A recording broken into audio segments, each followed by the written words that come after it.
Good afternoon. Welcome to IDIS in 90 Minutes Housing webinar. Today our presenter is Bill Kubel. This webinar will review how to correctly set up and report on CDBG funded housing activities in IDIS. We'd like to take a few minutes to go over some guidelines for participating in the webinar. The call will last approximately 90 minutes. All callers are muted due to the high number of participants. The webinar will be recorded for future use and made available for viewing and downloading. If you are having audio difficulties, you may want to use your telephone instead of your computer. If you have questions, you are welcome to submit them throughout the presentation using the questions function on the GoToWebinar toolbar. Submit your questions by keying them in the text box under the questions pane on the toolbar. The presenter will answer some questions during the webinar.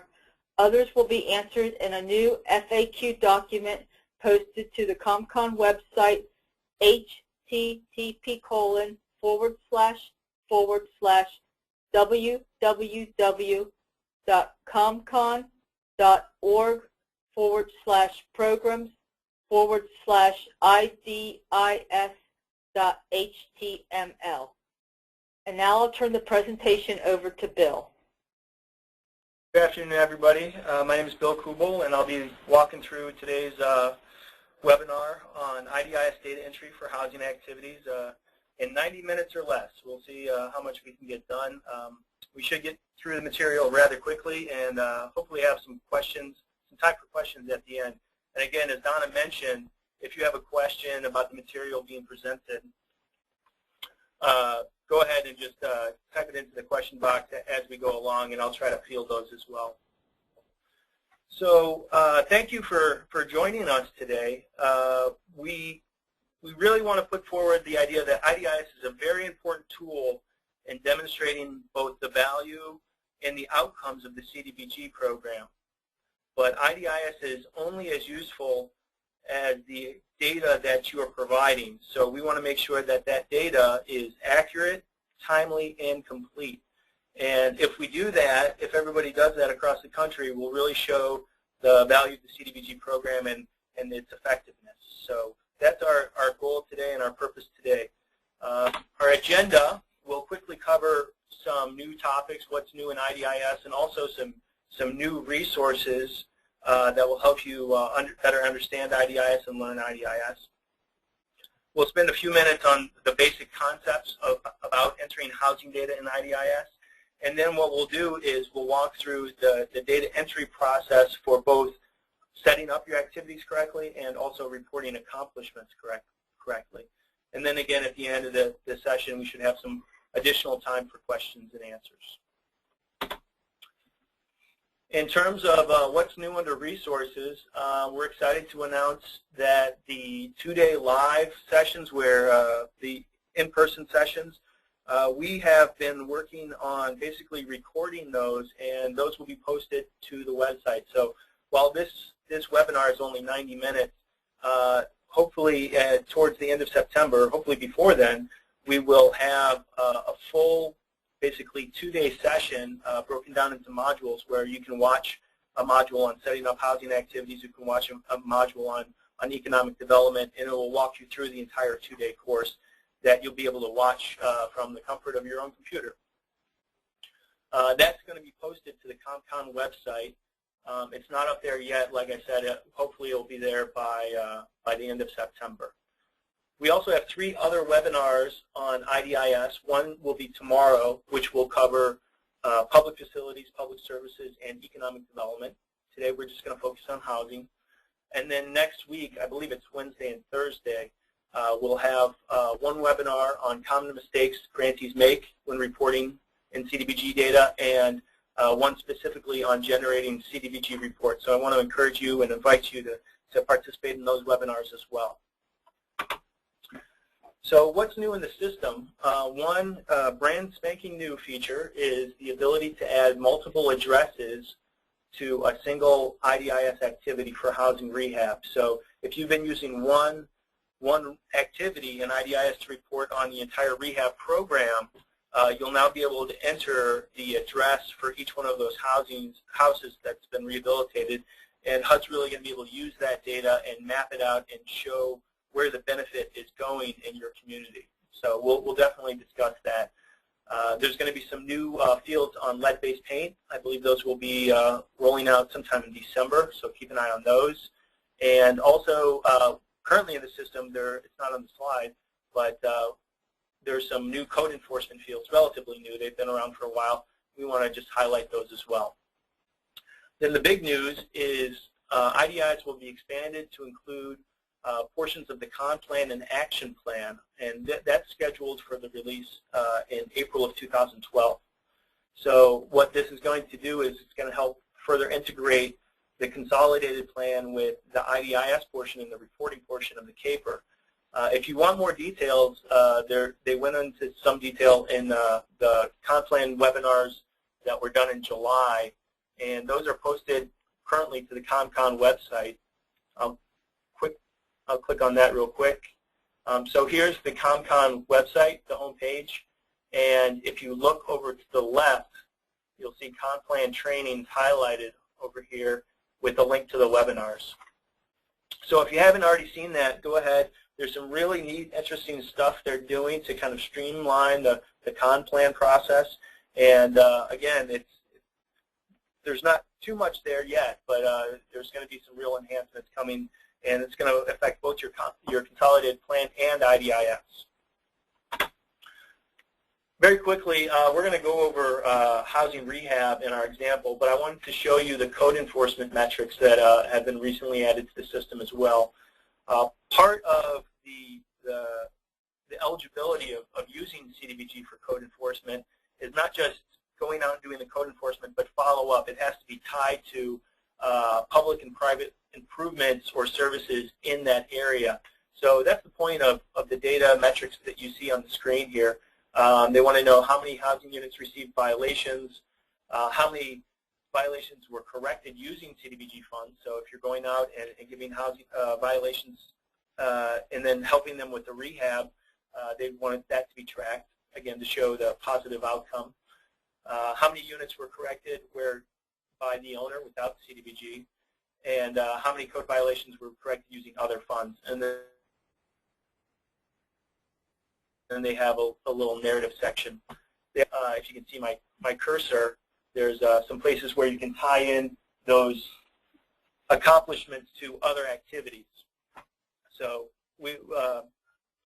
just some new code enforcement metrics for you. So let's quickly go over what is IDIS for the brand new folks out there. IDIS is a real-time online database, so meaning you can connect to it from any computer with an internet connection. And it's real-time, meaning as soon as you report that information, HUD will be able to take that and use it and aggregate it into their national reports. It supports not only CDBG, but CDBG-R, Home, ESG, and HOPWA. And the two key purposes of IDIS stands for Integrated Disbursement and Information System. So the first purpose is to disperse funds. Once you get a grant, that money is kept in your Treasury account, and you'll use IDIS to make a request, a drawdown request against that Treasury account.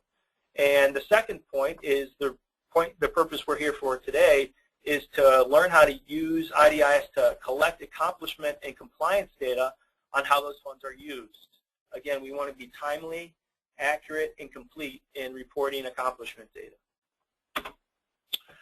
So most of the data you'll enter into IDIS is at the IDIS activity level. The IDIS activity is the basic building block of IDIS, and it tracks, at that level, you'll track beneficiary data, who was helped with those funds, and what funds were expenses by doing drawdowns against those activities. We're going to really focus on the beneficiary data and not so much on the drawdown section. So for housing, IDIS activities can represent a number of things. It can represent an entire housing rehab program or a down payment assistance program, or each address you could set up a separate IDIS activity to represent a specific address. So typically what we'll see is a grantee will use one activity to represent a single-family housing program or a down payment assistance program. And when you are using CDBG to rehab a multifamily property, then you will set up each multifamily property as a separate IDIS activity. So HUD wants to see that multifamily property tracked separately in IDIS. They want a separate IDIS activity for that multifamily property. Okay, so a couple things to keep in mind when you're setting up activities. Number one is what we just talked about, defining the scope of the activity, meaning what does that activity represent? Does it represent a separate activity or a separate property, or does it represent an entire program? We also want to make sure we use the correct matrix code. The matrix code in IDIS describes how an activity is eligible for CDBG. It's important to use the most specific and most correct, and I'll point you to a couple of resources that you can use in that respect. Most importantly, the appendix, I believe it's Appendix A of the training manual. If you don't have the training manual, that is available for download off the ComCon website. It has a full set of training materials. So you'd want to definitely take a look at Appendix A. Also, there's a lookup function in the system that we'll see where you can look up matrix codes, national objectives, and accomplishment text. The second field that's very important to get right during setup is the national objective. The national objective, of course, every CDBG activity has to meet a national objective if it's not admin or planning. And the reason these two fields are so important during setup of IDIS is the fields that you see, the data that you're going to collect for that activity are going to be based off the matrix code and national objective that you select. So if you choose the wrong matrix code or national objective, you're going to see the wrong data field. So you got to get that right in the beginning. Here's a quick list of the housing matrix codes that you'll see. You can see they're somewhat categorized, 12, 13. All the rehabs are under the 14 series, 14A through 14J. And then we have a couple, one for historic preservation and one for operation and repair of foreclosed property. So again, just make sure that you're selecting the right matrix code. And Appendix A is going to give you some definitions on that.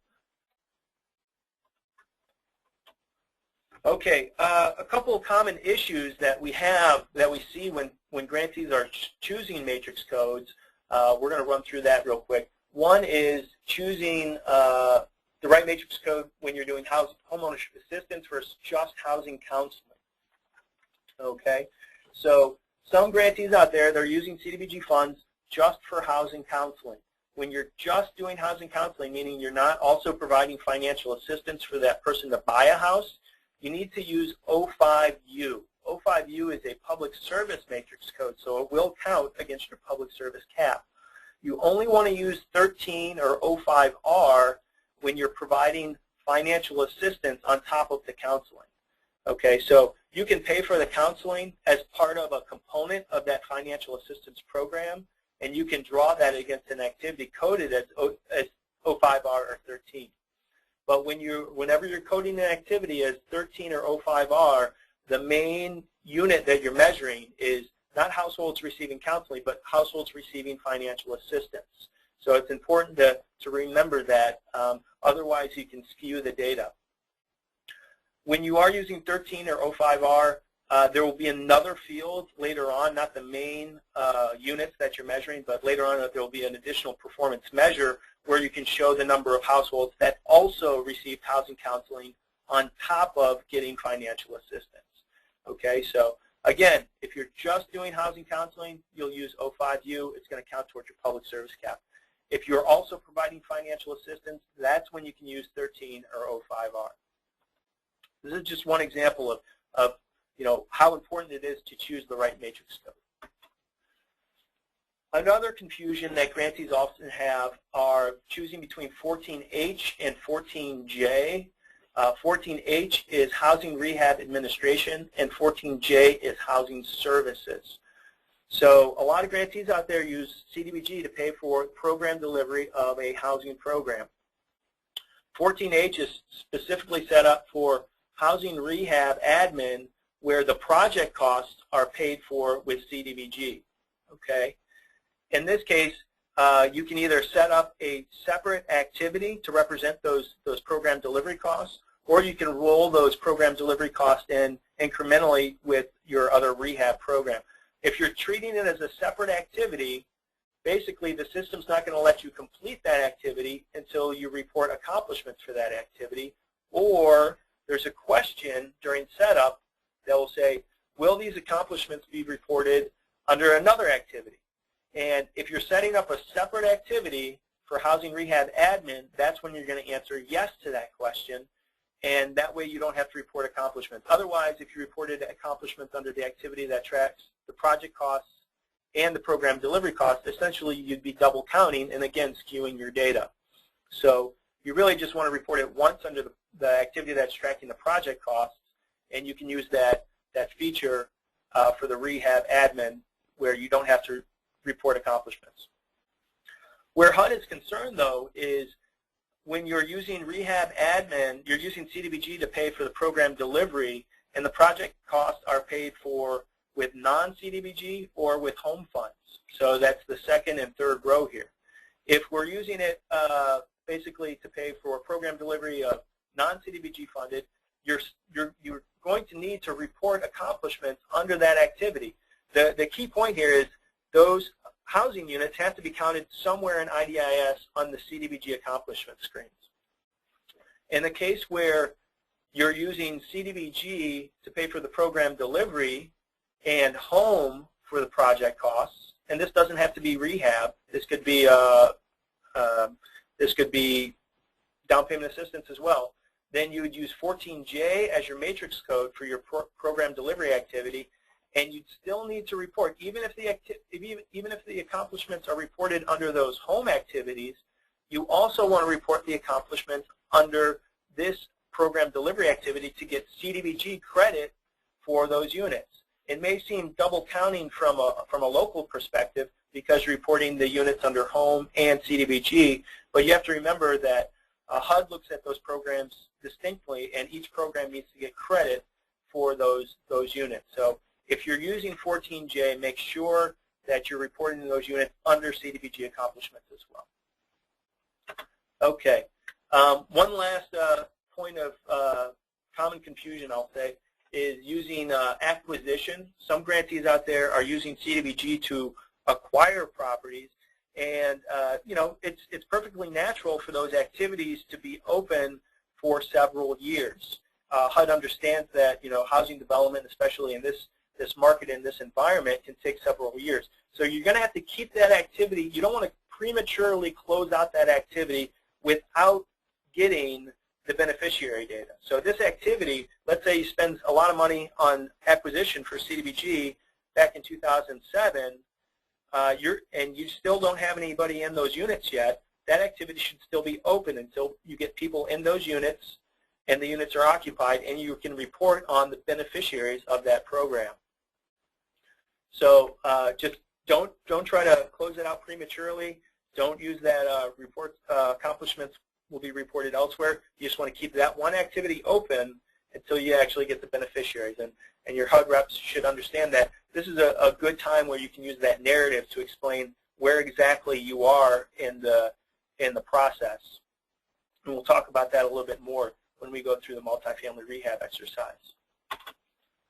Okay, so the other big point, big piece to get right when you're setting up activities is the national objective. Today we're going to talk about housing, so we're going to talk about the Low-Mod Housing National Objective, or LMH.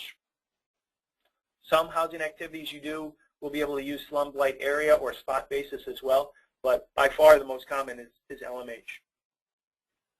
A couple of key points to keep in mind when you use LMH. When you're reporting the data in IDIS, you want to count your households, not the number of persons in those households or residents in those households. So if you're helping a family of 5 in IDIS, you would just report 1 for the household as opposed to 5. In terms of meeting that national objective, if you're just doing single-family rehab or any single unit, that unit must be occupied by low-mod households in order to meet the national objective. if you're doing 2 units of a duplex, one of the 2 units must be occupied by low mod. And anytime you're doing a property with 3 or more units, that's when we get into the 51% threshold, where at least 51% of the units must be occupied by low mod. And there's some exceptions to that when you're dealing with multifamily housing, but that's in general the rule is 51%. Okay, so when we set up an activity, it's in IDIS Online, there's really just 3 screens we're going to see. The first screen, we add the name, a description, a matrix code. Once we save that, it will give us an ID, and we'll be able to go into the setup detail pages. The first page collects the national objective and the address, and page 2 will collect data on other funding, basically leveraging, and some flags regarding the minor repair. There's a couple other fields, of course, and we'll see that as we walk through the screens. Okay, so in terms of showcasing these screens, we're going to walk through 2 exercises. One will be for an emergency repair program, where the activity will represent the entire program. Okay, so we're going to have one activity representing a pot of money that's going to serve, let's say, 20 households. Under rental rehab or multifamily rehab, we're going to set up an activity that represents just one property. Okay, and this is how HUD wants it. You can combine all your single-family properties into one IDIS activity, but when you're dealing with multifamily and rentals, that's when you're getting into one activity per property. Okay, so let's go ahead and get into IDIS. I should be logged in, or looks like I was kicked out. So I'll go ahead and log back in. And again, if you have any questions over what I just went over, go ahead and submit those using the GoToWebinar. And it looks like we have a couple here. Let me read through those real quick. I want to change prior year from no to yes on already completed drawdowns. Let me get to that one. Maybe we'll get to the drawdown. That was from Debbie Shapiro. Debbie, I'll get to that one in a little bit. I'm going to punt on that one. Well, I appreciate the multi-address feature. Can it be made more user-friendly? Literally have hundreds of addresses to input. Okay. Okay. This is from Jennifer. Let me get back to. I'll touch on that when we get to the point. And I have a note here from one of our HUD staff that we will be able to ask the developers, maybe make that a little bit easier to add multiple addresses. So I'll get to that. I'll read that one again in just a bit. Okay, so let's go ahead and everything we do for in terms of setting up activities and reporting accomplishments is going to come under project activities. And it defaults to the search activities. I'm going to assume we're at the very beginning of a program year. We don't yet have an activity. So that's when I don't want to search for an activity. I need to add a new one. Looks like the system's working pretty speedy for us. I want to thank the good folks in Haverhill, Massachusetts. We're going to borrow their UAT data. And what I want to mention really quickly is we're not really changing anything in the real data here. I'm using this data source, this tool called UAT, which is a practice area. Essentially, any changes I make is really just, it's not affecting the real data for Haverhill. So, Joanne, if you're listening, you can rest easy. I'm not changing any of your real data. And this is available to everybody who has access to IDIS. So if you're out there and you're new, you've never used the system before, and you want to get a little hands-on practice, it's a really good idea to call up the, I believe you have to call up the help desk, ask them for access to the UAT, and then you'd be able to log in to the UAT and play around, get hands-on practice, and make sure you're doing everything right. So that's where we're at right now. First field we need to do is program year. We're going to set up in 2011. There's one step we haven't done, but it's fairly simple. It's setting up your projects, and we've already added those. So I'm going to choose single-family rehab and come up with a naming convention. Let's just call it emergency housing repair.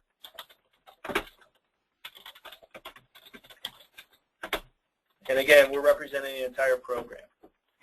We also have a grantee PGA activity ID. This is an optional field. You'll see that all the required fields have an asterisk. This is not required, but this is a good chance for you to put in a local accounting code or contract or purchase order number that'll help you reconcile back to your local records. Very important field here is the activity category. When I click on this list, we see a list of matrix codes. Okay, so again, we want to get to the housing codes. I'm going to use 14A. Okay, so I've been told to go a little slow here. So just to quickly review, when we add our activity, program year is required, then we choose our project, then we give it a name, and we'll want to add our matrix code here. So based on our matrix code, the fields that we see when we click on add will be different. Environmental assessment, go ahead and check if you don't know with the person in your office who's responsible for doing environmental review. I'll go ahead and say it's underway. And you can go ahead and put in an activity description. Activity descriptions are really up to, it's going to be a combination of what works for you and what works for your CPD representative. This is one field that you can kind of describe in plain English what's happening with your programs. It does show up on some of your paper reports, specifically the PRO3. So, and that report is for the general public. So use this to describe to the general public what exactly this activity is doing. I'm going to, for the sake of time, I'll just leave it at that. And you have two choices. You can either hit save or add CDBG. I'm going to hit save just to show you some changes that the system makes to the screen once we do save the screen. Number one is it gives you an IDIS activity ID, and this number will be able to, you can use that to track this activity throughout its lifespan in IDIS. So anytime somebody needs to fund the activity, they can pull up this activity ID 831. Anytime you need to do a draw for this activity, you can type in 831. And it's just the fastest way to do it. So it's a good thing to write down and keep track of. Okay. The system also added a couple additional fields here once we save the first page, including activity status. We're going to leave that alone until we come back to report accomplishments, the completion date, and initial funding date. So this will be populated by the system once we actually fund the activity. So we're not done setting up the activity yet. And I know this because if I look in this column right here where it says ready to fund, it says no. Once I'm done setting up the activity, that ready to fund should change to yes. What I have not yet done is gone into setup detail right here. And in the new version of IDIS, or I shouldn't call it new anymore, but the current version of IDIS, they do a really very good job of separating out the data you have to enter for setup when you first add the activity and what you have to add when you're reporting accomplishments at the end of the year. So right now, let's do add CDBG. And we get to setup detail page 1. There's going to be page 1 and page 2. The first field that we need to change is national objective. And this field is going to be based on the matrix code we select. Actually, a lot of fields we see are going to be based on the matrix code. And that's why they put it up in big, bold letters up here at the top. Okay? So the national objectives are going to be limited to those that correspond with that 14A matrix code. Again, there's some resources in the training manual that's posted online. It's Appendix C of the training manual. We also have this handy-dandy lookup table. If I click on that, it opens a new window and it says, based on this matrix code here, I'll be able to use these national objectives. And based on the matrix code national objective, it'll tell me which accomplishment types I can use. So in our exercise, if we scroll down to 14A, it shows me the same matrix codes that I was limited to in that drop-down. And it says no matter what national objective you use, if you use 14A as your matrix code, you need to measure housing units. So again, that's a nice little feature. It's the lookup table, and it's also available in Appendix C of your manual. So we're going to come in, choose LMH, You may see some additional, like an LMHSP, Appendix B of the training manual. That will give some distinction about when to use each national objective. And the one thing I like about Appendix B is it will also give you a link to the regulation, the CDBG regulation. So if you want to go straight to the, the source, so to speak, you can look at the regulation and know which one to choose. Most commonly, you're going to choose the 3-letter codes, in this case, LMH. Proposed accomplishments, again, we're limited here to housing units based on our matrix code and national objective. One relatively new feature is our ability to separate out our goals or proposed accomplishments by program year. So in this case, I'm going to assume that all of my emergency repairs are going to be done in the current year, and I'm going to do 20. Okay? But let's say you had a large multifamily rehab or maybe new construction of a project, and only pre-development was going to occur in the first year. I wouldn't have to put anything in 2011. I could say, yeah, I think all of the units are going to come online in 2012 or 2013. So it's just a way to provide more information to HUD in terms of where you think this is going and what's going to occur. If you report on more than, if you expect those accomplishments to be spread out over multiple years, that's when you're going to use this add another year feature, and I can just quickly demonstrate that. So now I have 2011, plus I could put in 2012 if I wanted to. In this particular case, I'm going to just do 2011. Performance goals, objective, and outcome. These are fairly standard. If you want more information on performance measurement frameworks, it's available on the HUD website, and there's some guidance in your manual. There's really no wrong answers to here as long as you have a rationale for choosing your choices here. And what I would encourage you to do is look at your action plan, since these are already spelled out in your action plan. So just try to be consistent with the choices you made in your action plan. In this case, I'm going to choose affordable housing and affordability. Those make sense for this type of project. The next section is address, and this is where one of the big changes has recently occurred in housing. It used to be for an activity that represented an entire program, what I would do is in my address line, I would put in something like scattered site. And then I could go ahead and put in the city and the state. Right now, however, we can add multiple addresses for this one activity. So what you may need is, at least one address of your first rehab, and you can put that in here.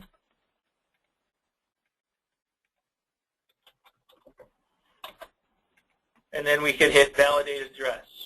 And what this is going to do is it's going to check a data set that it connected to IDIS. And if it validates, it's going to give you this green check up here and give you all sorts of information about where it's located, including the census tract and block. You can actually click on this Google link and it will open up, it'll place that location on a map, which is pretty neat. If it doesn't find it, it will say it could not validate this address at this time. I'm actually surprised it validated this address. If it can't, you're going to see an additional field down here that says skip validation, and it's totally okay if it can't find your address. It may be a new construction where it doesn't even have an address assigned to it.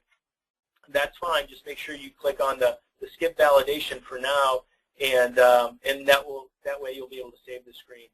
So in this case, if this activity is representing more than one property, though, and I'm ready to enter the second address, that's when I would come in and use add, edit additional locations. I think I have to answer one more question down here. I'll get back to that before I click on this button. Otherwise, it will give me an error. Okay, so I believe this is where, Jennifer, your question came in. It says, I like the multi-address feature. Can it be made more user-friendly? I literally have hundreds of addresses to input. I'm a smaller community. Inputting the data isn't the problem. It's getting back to the screen to input the next address that's the issue. Okay, so here you can see we have one address. If I needed to add a second one, I would just hit add new address. And let's just try that.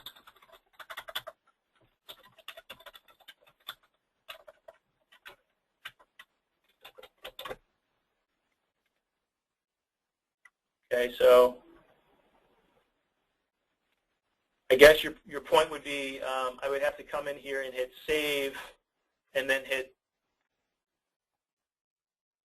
oh yeah, I see there's not a, I would have to hit return again and come back to, oh, so yeah, I definitely think, I don't know when it can be done, but adding this button back to the other screen, or maybe actually once you save this address, that's a good idea where, you know, make the data entry process easier, and we'll definitely pass that on to the developers, so thank you for asking that question. But again, this is some new functionality, and what I found out, and Jennifer, it may have been you I was dealing with, when you go to complete this activity, if I report that 50 people were assisted or 50 units were done, the system is not going to let you save this activity as complete until it sees 50 addresses here. So don't think you can get away with not entering those addresses. If you report 50 units assisted, they're going to want to see 50 units here. So keep that in mind when you're setting up your activities. All right, so very cool feature. It's really going to help HUD pinpoint exactly what areas of your community are being served, and it's going to be a useful, helpful feature to explain the benefit of CDBG. Moving on to the next section, we have 4 quick questions regarding the purpose of the activity, and you just want to answer these based on the nature of the activity. Prevent homelessness? No. Help the homeless? No. Help those with HIV/AIDS or disabilities? No, no, no. So no, yes, or no for all of these questions for our emergency repair question. This is the field I was talking about for program delivery. If I was setting up a separate activity for my program delivery costs, I could answer yes here and then report the activity, just one, if I have more, just report the activity that is reporting the beneficiaries for that housing rehab activity.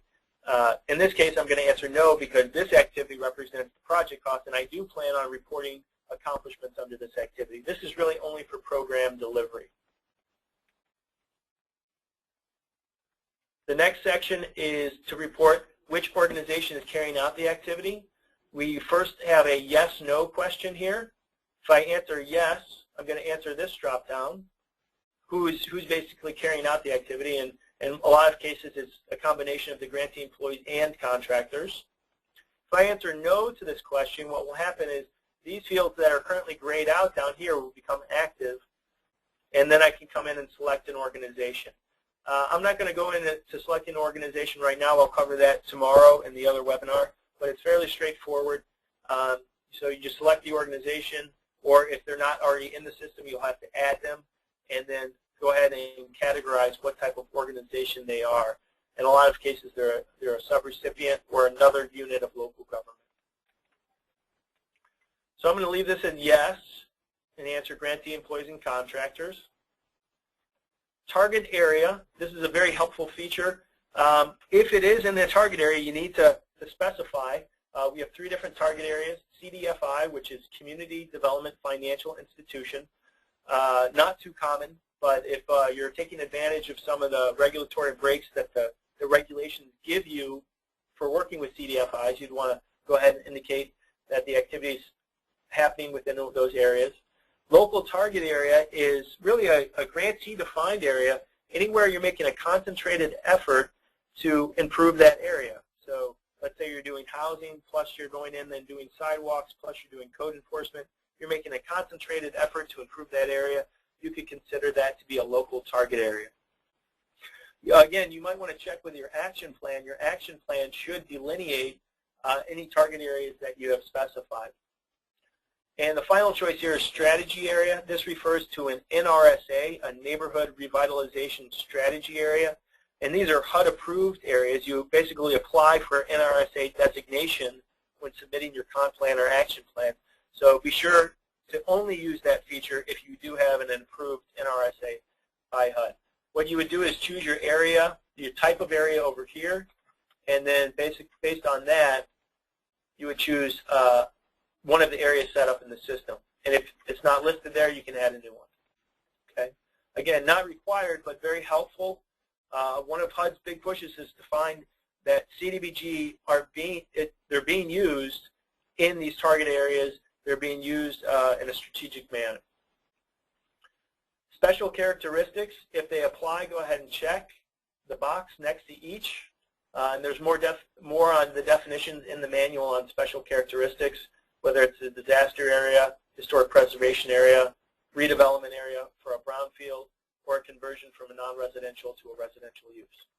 If you do check brownfield, it's going to ask for how many acres you're going to remediate. In this case, we're just going to leave those blank because they don't apply. The next section tie into specific regulations that may be triggered when using CDBG funds. If you check one-for-one replacement or displacement because they apply based on the type of activity you're doing, what you will see is you'll see some additional narrative fields when you complete the activity. When you go down the accomplishment page, you'll see some areas where you can say, this is how we mitigated displacement, and this is how we addressed one-for-one replacement, so we complied with all the applicable regulations.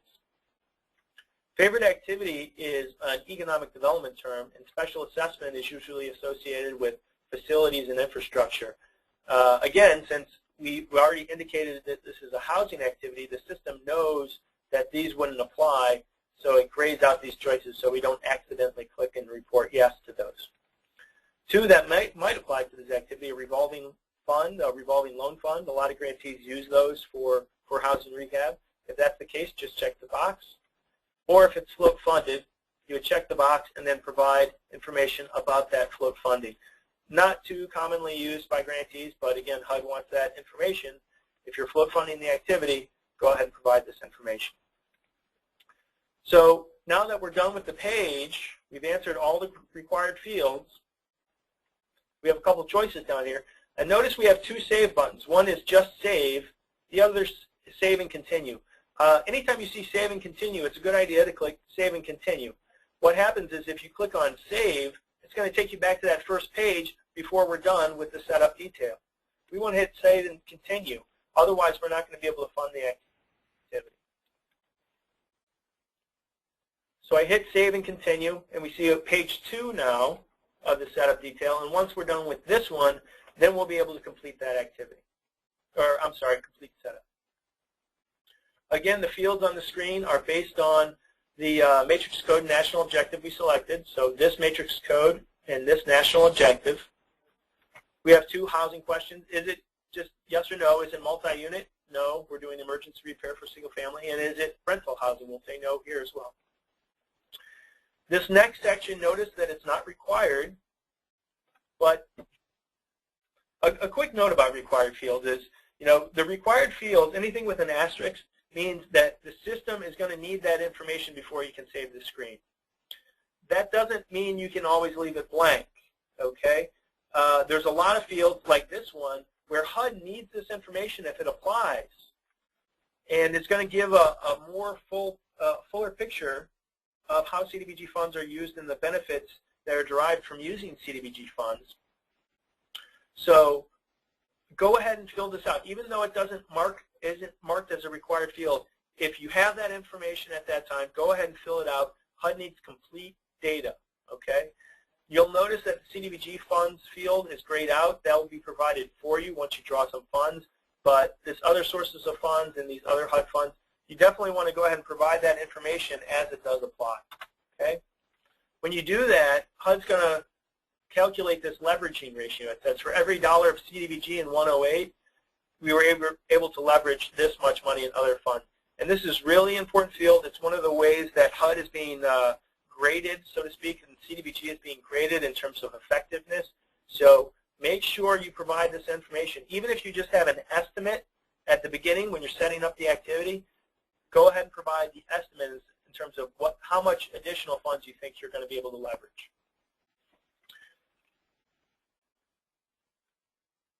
Okay, the next section is grants and loans, and the important word here is enter the number of grants or loans being received by beneficiaries.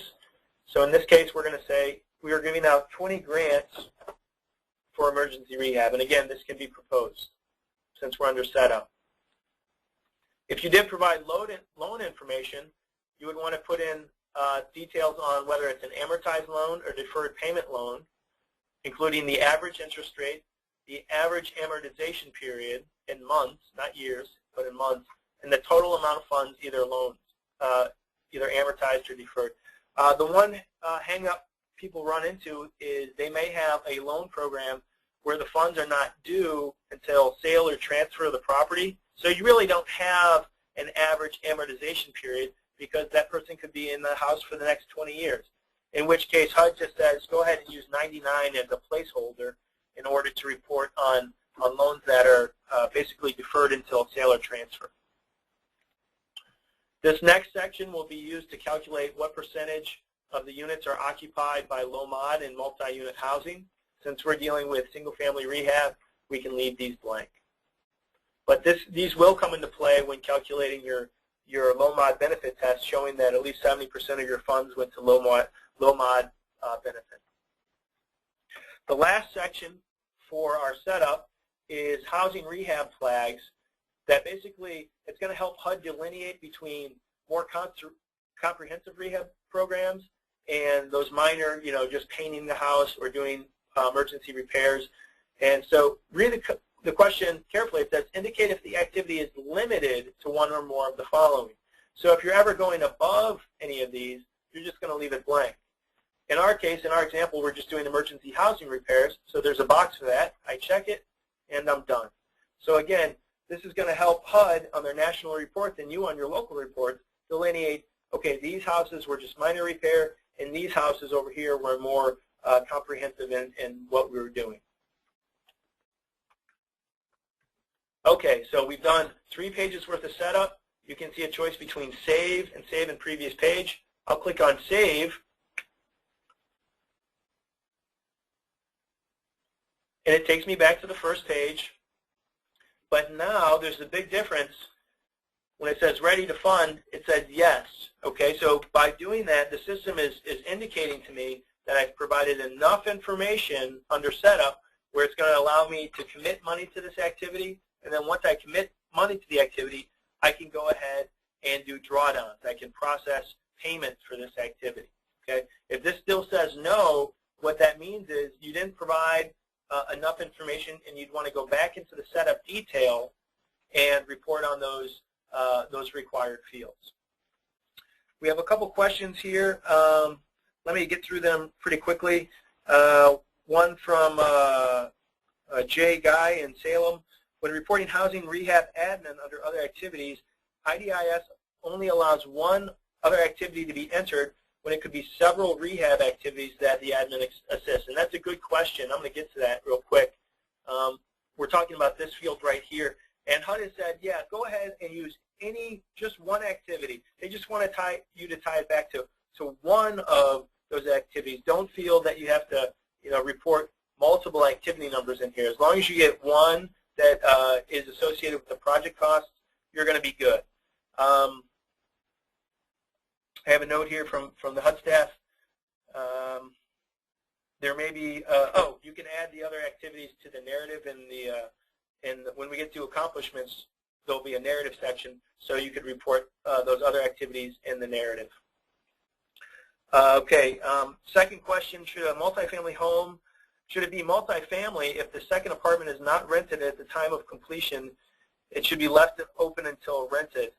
This is from Judith and it looks like Manchester.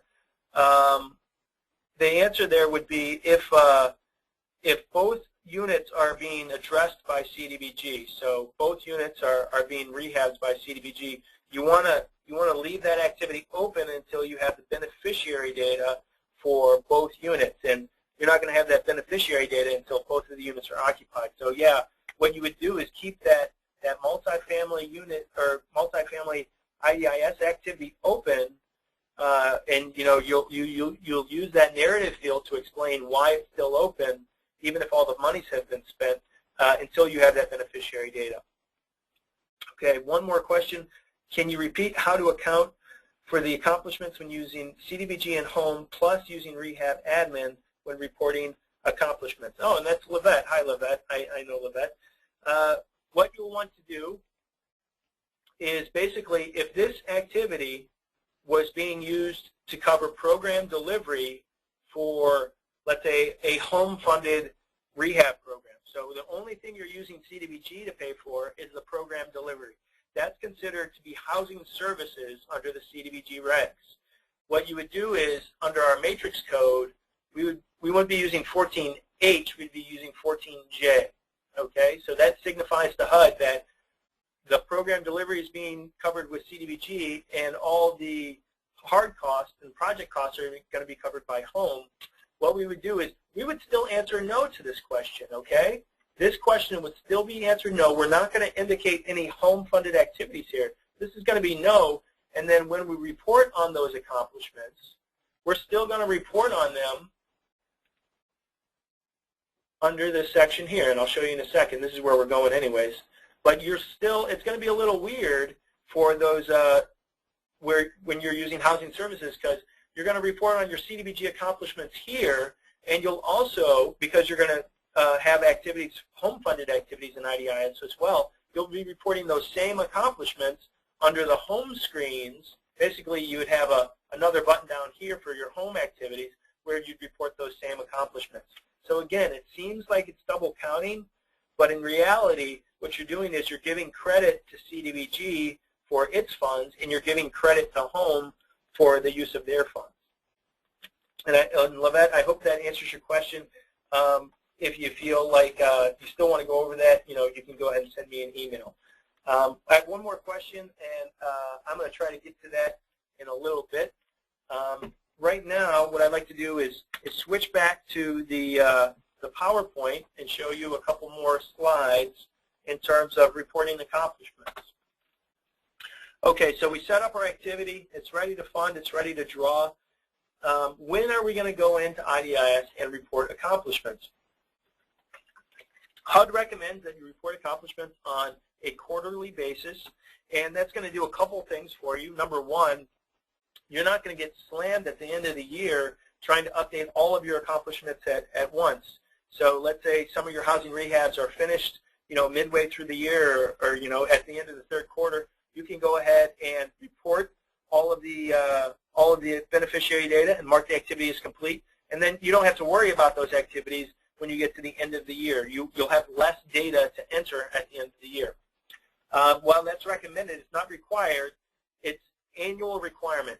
So you have to, anything that's open throughout the year, HUD wants you to go ahead and put in information in terms of who benefited, your beneficiary information, and your HUD rep will want to see a nice little narrative. Even if you didn't spend any money or make any, realize any accomplishments, if the activity is open, it's a good idea to go in and put in a narrative and explain what the delay was or why this activity is still open.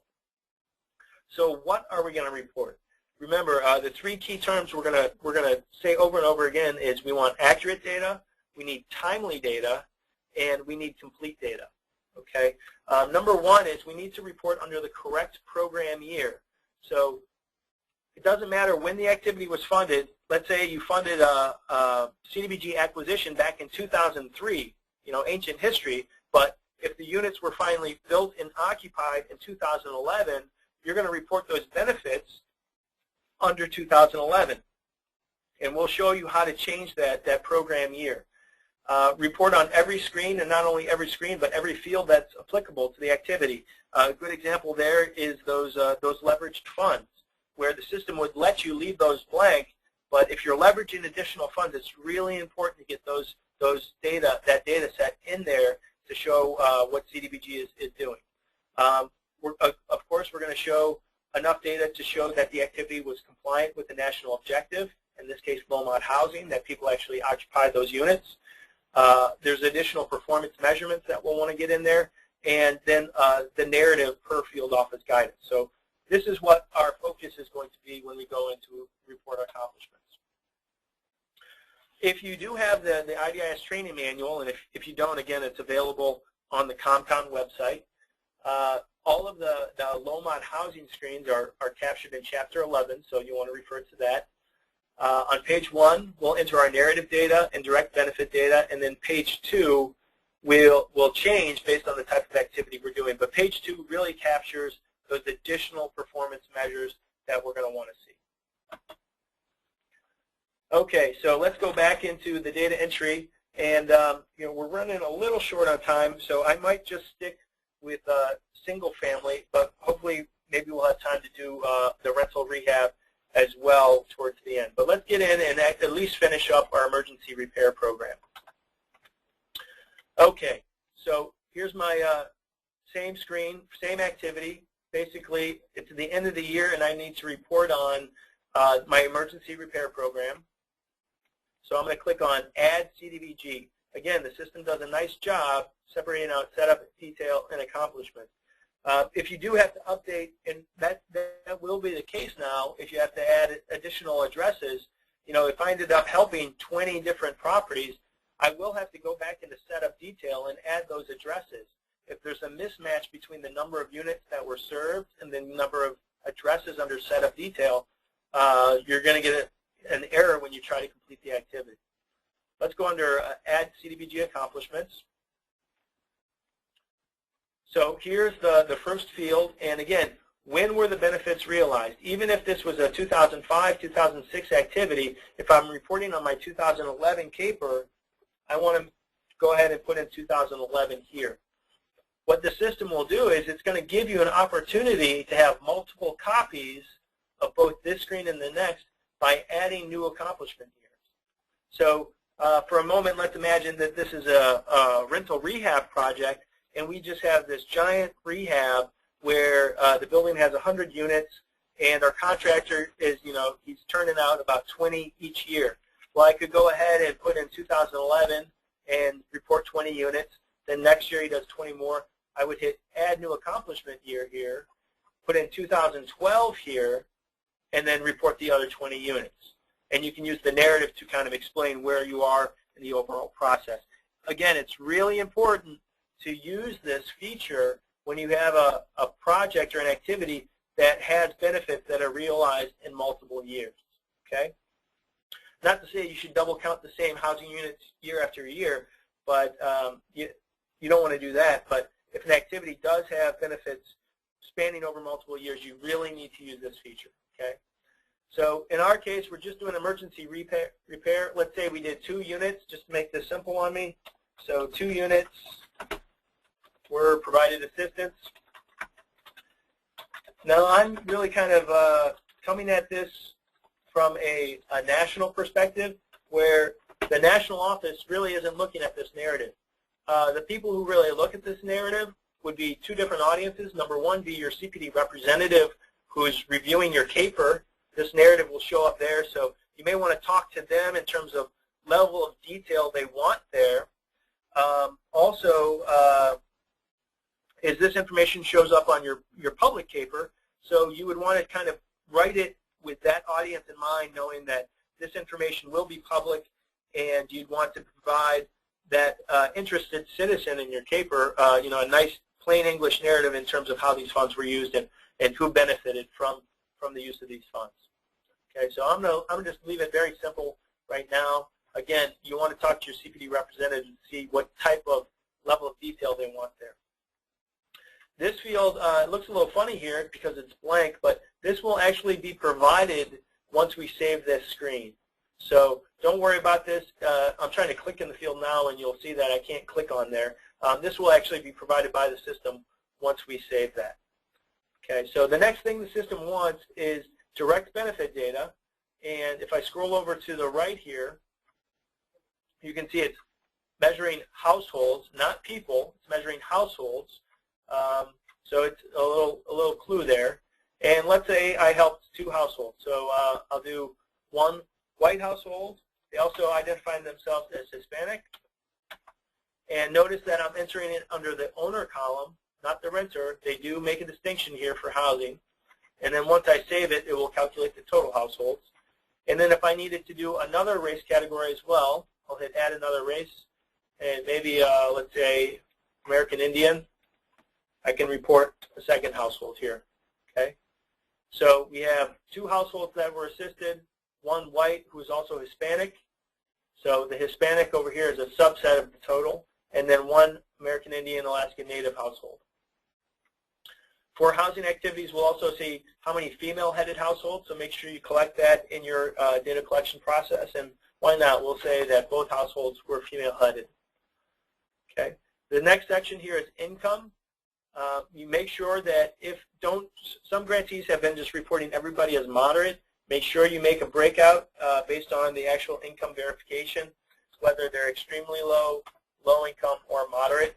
For your housing activity, single family, everybody should be in those three categories. Nobody should be in no non-low mod. There's some exceptions, but we won't get to that. And then once we save it, the system would actually go ahead and give us a % low mod as well. When I do save the screen, the system's going to compare the totals here and the total here to make sure they match. So you can't have a different total for race and income. The system won't like it. Let me just show you very quickly. If I try to hit save and continue, this is the error you'll get. The sum of all income categories must be equal to the total number of benefiting by race. So it didn't like that I had 4 households up here and only two down here. So keep that in mind.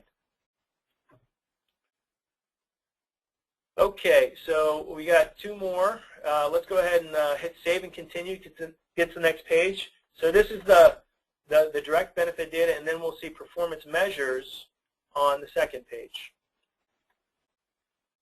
Okay, so and again, these are going to be triggered based on our matrix code national objective. What HUD gets here is a little bit more detail about the type of homeowners who were assisted. So it says, of the 2 homeowners that we recorded on the previous screen, and you can see that carries forward here, how many are elderly, how many units were brought from a substandard condition to a standard condition, so basically where code violations were addressed. How many units can be considered 504 accessible units? How many units will qualify as Energy Star? And how many were brought into compliance with lead safety? I would really encourage you to look at the definitions in the manual on these, because there's a little bit more background going into these than you can get by just reading them. So in terms of occupied by elderly, they're talking about units occupied by, HUD considers elderly to be 62 and older. So I'll go ahead and put in 2 there. Like I said, moved from substandard to standard code. So where you've addressed the code violations, sure, we'll report 2 there as well.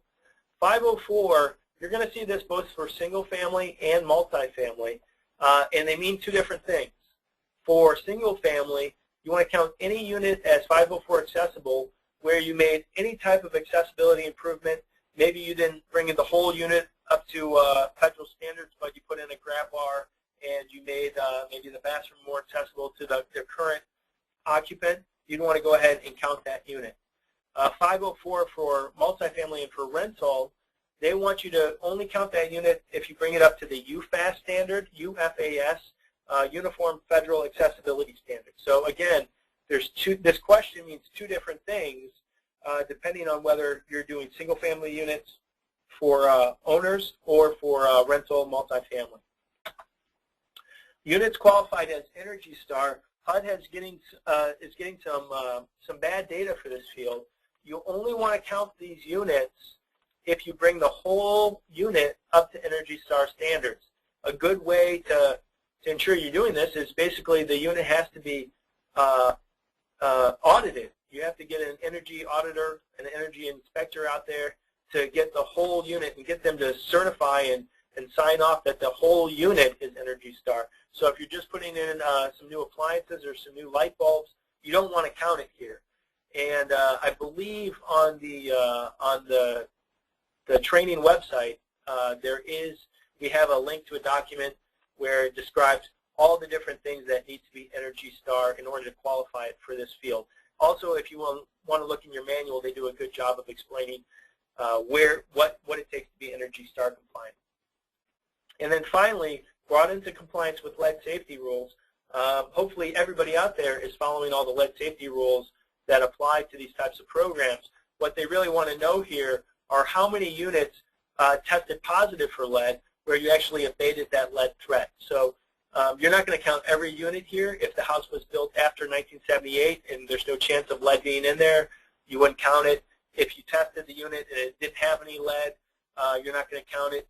If you're just doing a minor repair where you're not addressing all of the potential services that have lead, you're not going to count it. So only where you're actually abating the threat are you going to count the unit in this particular field. So we'll say yes to one of the two units. So again, use your manual as another resource and make sure you fully understand these questions when you're answering them.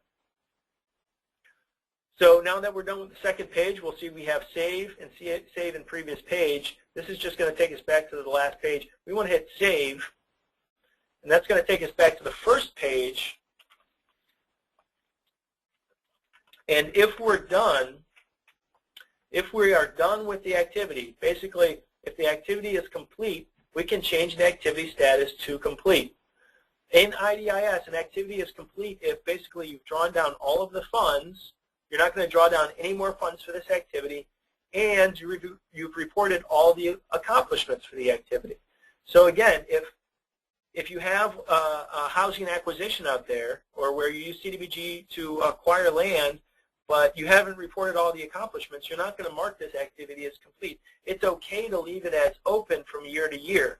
You may need to add a little extra narrative to explain why it's still open, but it's fine to have that activity span more than one program year. So before we do that, the system has this nice little feature over here to the right called completion check. So I'm going to click on check CDBG. And what it's going to do is it's going to give me a message. It's going to return a message up here at the top of the screen. In this case, it says CDBG activity pathway is complete. What that's telling me is I've provided enough data down the activity accomplishment page, down this portion right here, to say, yes, I can go ahead and can mark this activity as complete, where I would put in a status of completed and a completion date. Okay. A lot of people have questions about what completion date should I use. Really, just use common sense. Some people say, okay, I'm going to put in the date of the last drawdown for housing activities. That's perfectly fine. Maybe when you get a certificate of occupancy, you could use that date as well. Just use some common sense there. If I actually try to do save here, I'm going to get some errors just because I'm in training and I didn't actually do a drawdown. I might actually see an error too. If I didn't add enough addresses, in this case under setup detail, I added 2 addresses and I reported 2 accomplishments. So that's another check it's going to add. If I had a mismatch with those 2 numbers, I would get a 3rd error here as well. So that's it for in terms of single family. Multifamily, let me just quickly set up an activity for multifamily to show you some of the slight differences. So I'm going to come back to add activity. And just quickly, I will add a multifamily activity. The first change you'll notice is in my matrix code, I'm not going to choose single unit. I'll choose multi-unit residential. I'll assume my environmental is complete. I'm going to kind of hurry through this a bit. National objective will still be low-mod housing. Proposed housing units.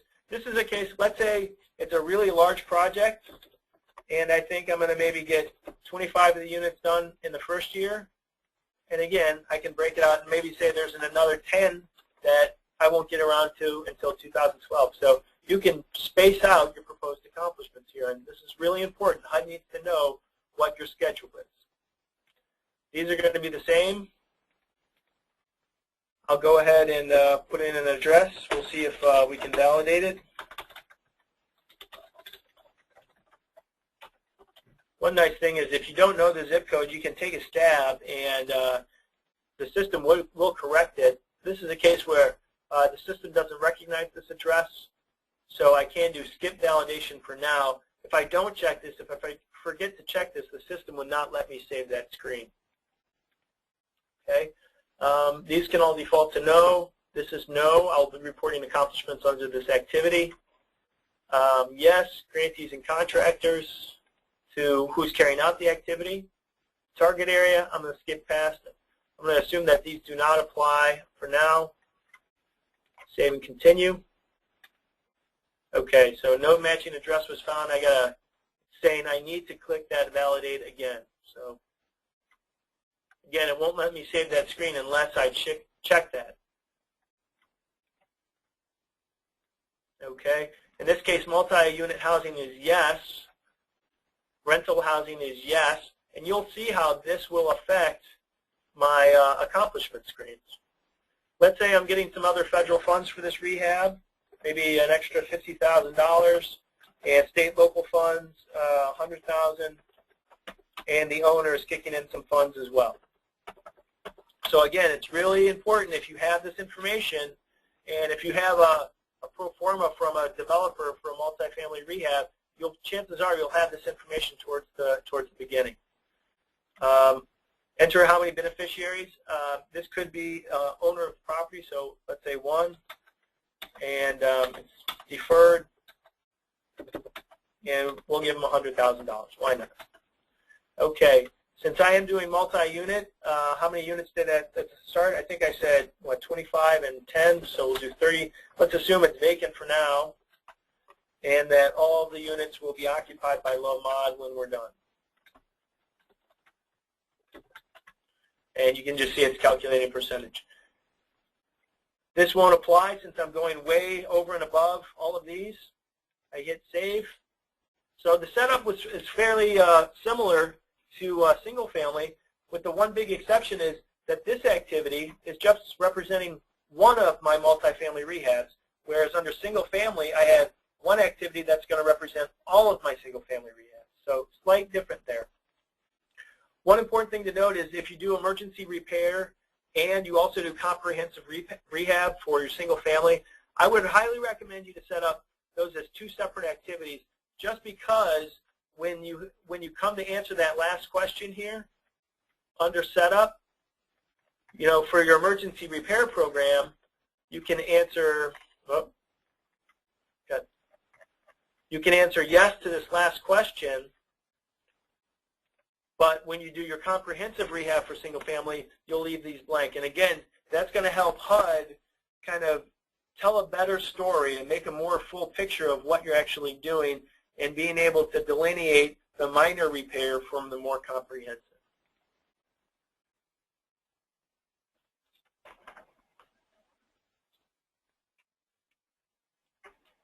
Okay, so now we're on the accomplishment screen for multi-unit. Again, I would go to Add CDBG Accomplishments. I see my accomplishments for program year, and I just want to really demonstrate the ability to add multiple program years here. So I'll say, you know, first 25 units were rehabbed. Again, depending on what your CPD representative says, you might want to be a little bit more wordy here, a little bit more descriptive. Just for expediency, I'm just going to report everybody as white and extremely low income. Okay, you can see that, oh, you know what? I did something wrong, right? Look what it's doing. It's reporting owner units. I need to go back to the previous page. And I should not report them as owner, should I? I should report them as renter. So if I reported them as owner, you know, that next page is giving me some clues that I did it wrong, but again, something you should watch for. Okay, so now that I have rental rehab, you can see that I have a lot different, my performance measures are different. So of the total 25 units, how many of these apply? How many are affordable? I didn't see that under single family rehab. How many are 5 before accessible, standard condition?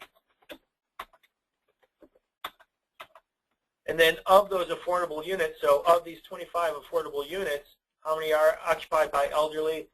How many years of affordability? Maybe this is combined with redevelopment, and I'm going up to 50 years.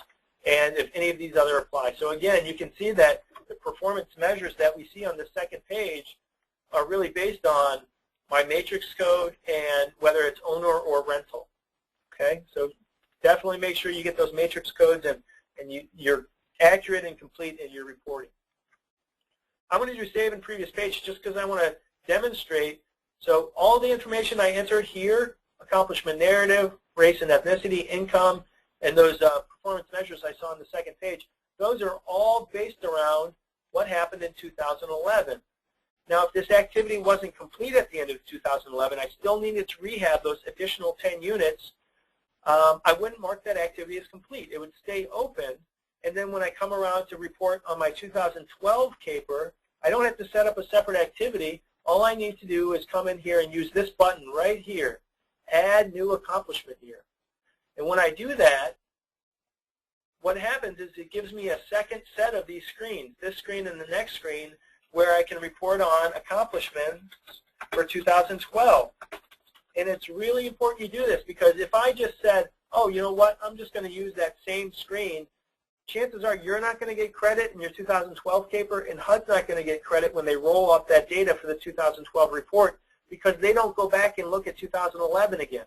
Once 2011 is closed out, they don't look at 2011 anymore. They're concentrated on the current program year. They're looking at 2012. So again, if you have an activity that spans more than one program year and you're getting new beneficiaries in more than one program year, you really need to use this Add New Accomplishment Year feature in order to get proper credit.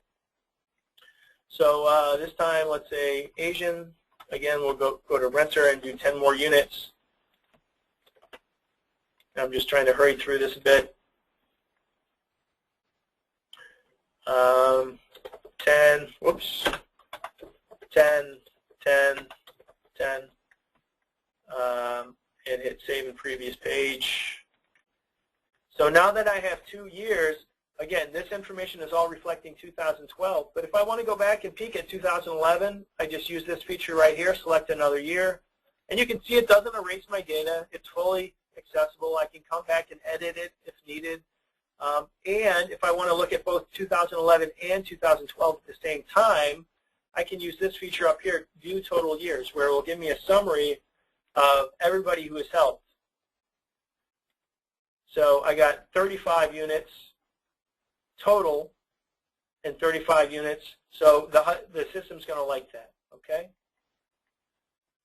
So in summary, let's wrap it up. When you're setting up your activities, it's really important to understand what the activity you're setting up represents. What's the scope? Does it represent one program, an entire program, or does it represent a single property that you're doing? Make sure you choose the most appropriate matrix code, and make sure you're choosing the right national objective, and that will ensure that the system is showing you the correct screens and you're getting the chance to enter the correct data. When reporting your accomplishments, 3 things to keep in mind: accurate data, timely data, and complete data. You want to report annually at a minimum. Again, we recommend reporting at a quarterly basis. I think that's going to help you out in terms of managing the data entry. Make sure you report by the correct program year. So if it's a 2005 activity that's still open, when you're reporting your accomplishments, make sure it says 2011 or whatever the current year is in that program year field. Make sure you're not reporting under 2005. And maintain adequate documentation to report on all fields. So make sure you're collecting data on leveraging.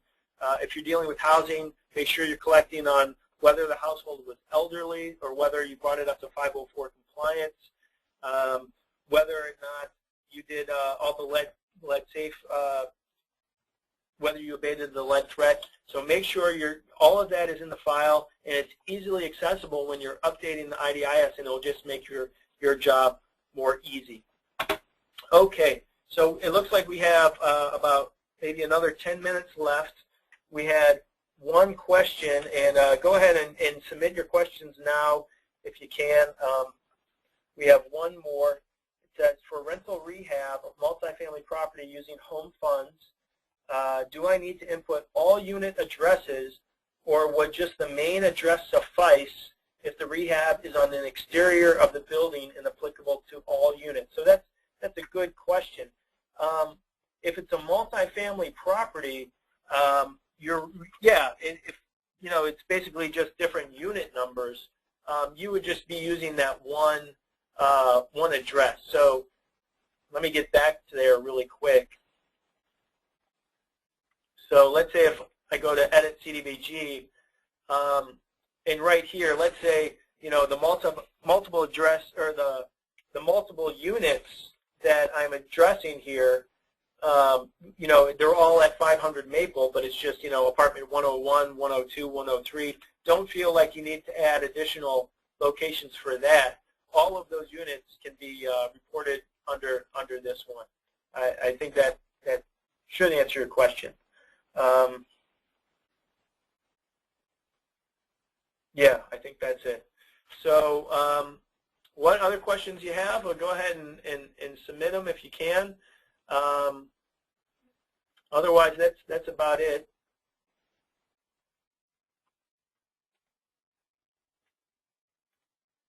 I'm just pulling up the question bar and seeing if we can see any more questions that are coming through.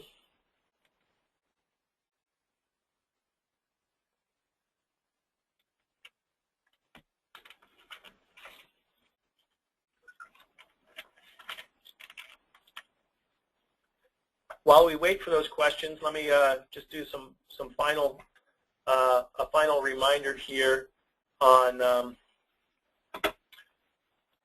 that we do have a couple more webinars coming up. One is tomorrow, which will be on non-housing activities, economic development, public facilities, and public services. So we want to invite you and encourage you to listen in on those as well.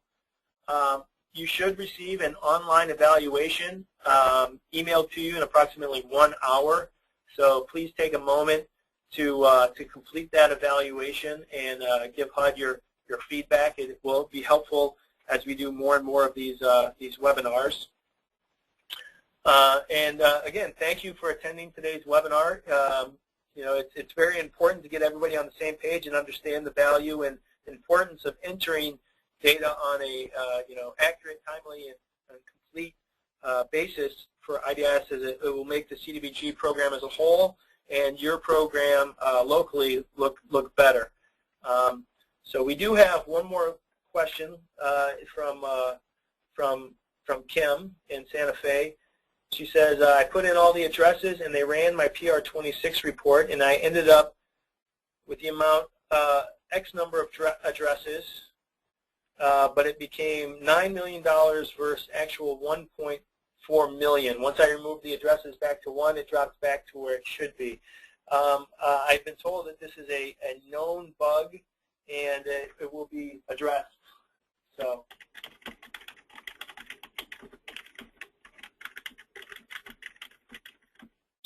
what I'll do is I'll stay on for another about 6 minutes. If there's any other questions, go ahead and submit those.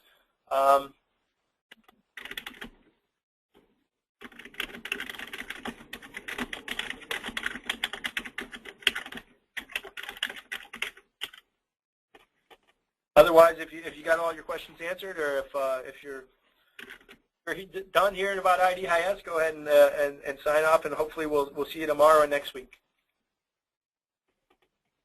Hello, and thank you for attending today's presentation. We are now ending the webinar.